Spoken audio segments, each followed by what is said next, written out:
Hi everyone, my name is Jenna Wrieden. I'm the assistant coach here at NAZ Elite, and I'm going to talk you through our drill session that we do routinely once a week.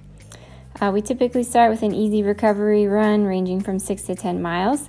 Then the athletes finish up their run and go through hurdle mobility, form drills, wickets, strides, and core.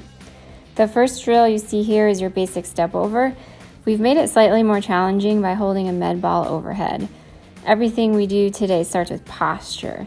So this mobility drill ensures good posture where their hip is aligned under the shoulder, the spine is nice and tall, the hips are square, and the core is engaged. The drills progress from here. We want to take that good rigid posture and have it move faster over the ground. We always want to include lateral movement on drill day in some fashion.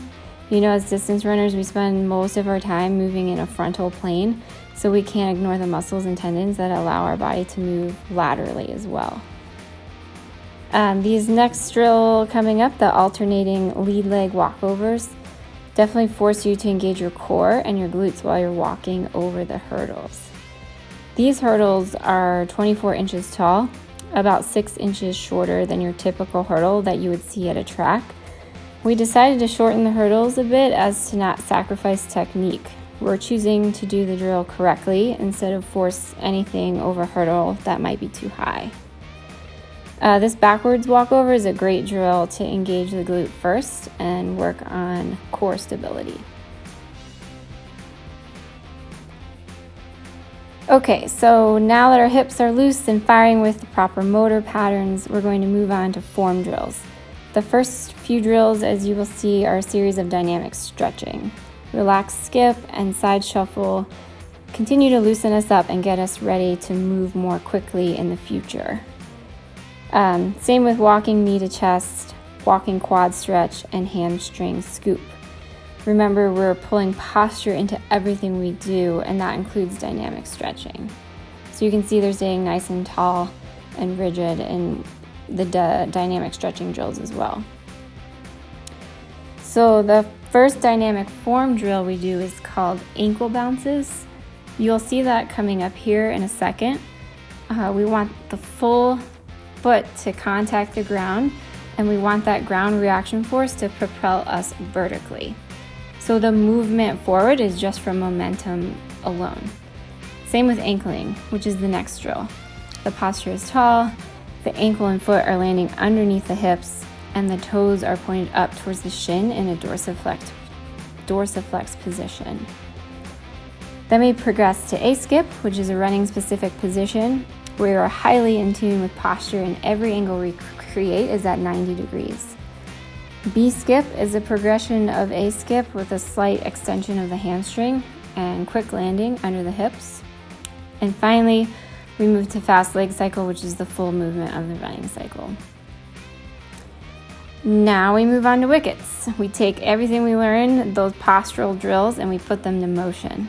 Wickets allow the body to naturally work on front side mechanics, so driving the knee up and creating force off the ground. They also allow you to land quickly under your hips in order to generate the most power possible. You'll see we do a few double and single leg drills before running over the wickets, basically like a stride. Each drill and run through requires you to think about your movement and then pull that movement into a stride for about 30 meters after the wickets end. Lastly, we do 4 to 6 strides on the turf with the intention of pulling everything we just learned into our natural running form. So you want to see them looking nice and tall, driving off the ground quickly, and landing underneath their hips. Today is all about really just taking 30 minutes out of your day and actually having a conscious thought about how your body feels when it moves. Feel the power it generates and use that power to carry you forward faster. We cap off the session with a nice old school core circuit led by Coach Allen. There are a variety of things we can do here. Core does not mean, hey, let's work on a six-pack, but it does mean let's stabilize the muscles from our hips to our torso in order to generate more power from each step we take. So again, we throw a lot at them during this session, and you can mix it up. The best runners in the world did not break down physically when they are at their most fatigued state. And these drills help prepare the body to call on every muscle and tendon to hold the body intact while fatiguing. If you think about it, distance runners have the most opportunity out of any track and field athlete to move the most efficiently over time because we take the most number of steps. Drill day is definitely one of my favorite days because it's something different, breaks up the monotony of the miles, and the team has a ton of fun doing it.